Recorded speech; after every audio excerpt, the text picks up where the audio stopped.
You are sitting safely in a padded, ergonomic chair. The temperature in your room is a perfectly controlled 70 degrees, and you are, by all historical metrics, completely and utterly safe. But suddenly, a notification pings on your phone. Instantly, your pupils dilate, your heart rate accelerates, and a surge of adrenaline floods your veins. Why does a string of pixels on a glass screen cause a physical reaction identical to staring down a hungry predator? The answer lies in a fascinating scientific concept known as evolutionary mismatch. To your ancient biology, that email is a tiger. For 99.9% of human history, we lived in environments that shaped our brains to survive immediate physical threats. Today, we have built a world of chronic psychological pressure, but we are navigating it with the exact same nervous system. In this video, we are going to explore the lost history of stress, why your daily anxiety is actually a brilliant evolutionary feature, and how understanding your ancient brain can help you finally find peace in the modern world.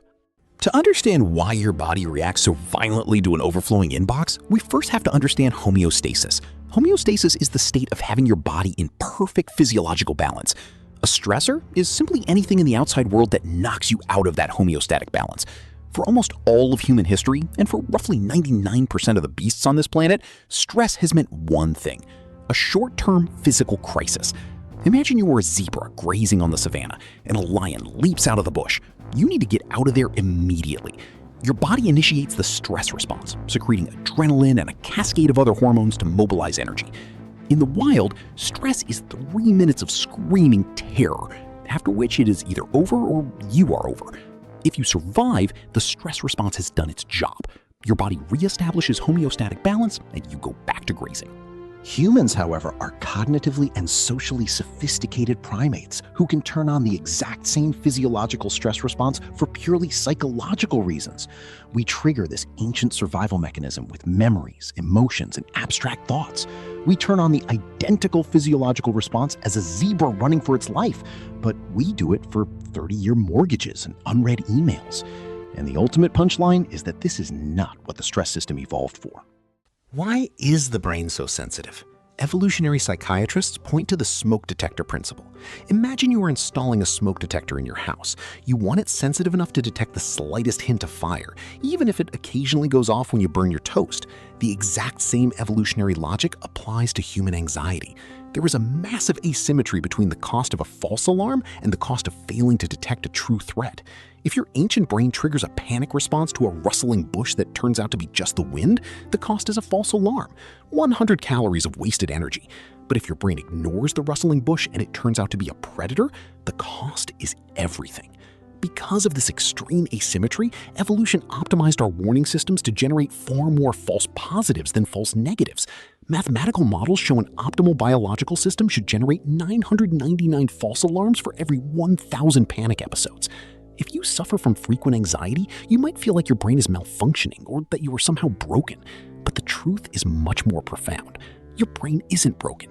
It is a perfectly calibrated survival machine, operating exactly as it was designed to.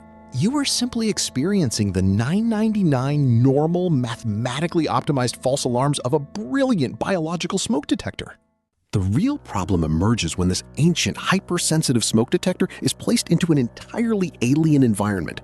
For about 200,000 years, our species lived in the environment of evolutionary adaptation, a habitat defined by intimate small groups, vigorous physical exertion, and acute short-duration stressors.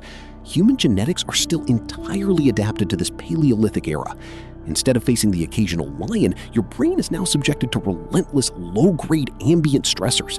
When the human organism is placed in this mismatched habitat, our behavior regulatory systems become chronically overwhelmed. Prolonged stress hormones lead to structural changes in the brain's hippocampus and prefrontal cortex. Your biology begins to downregulate your natural reward systems. You lose the ability to feel pleasure, anhedonia. So how do we fix a problem built into the modern world? We must intentionally recreate the physiological signals of safety our ancient brains understand.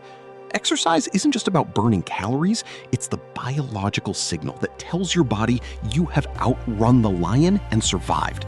Getting 1 hour of outdoor sunlight helps entrain your circadian rhythm, telling your brain the environment is stable and predictable.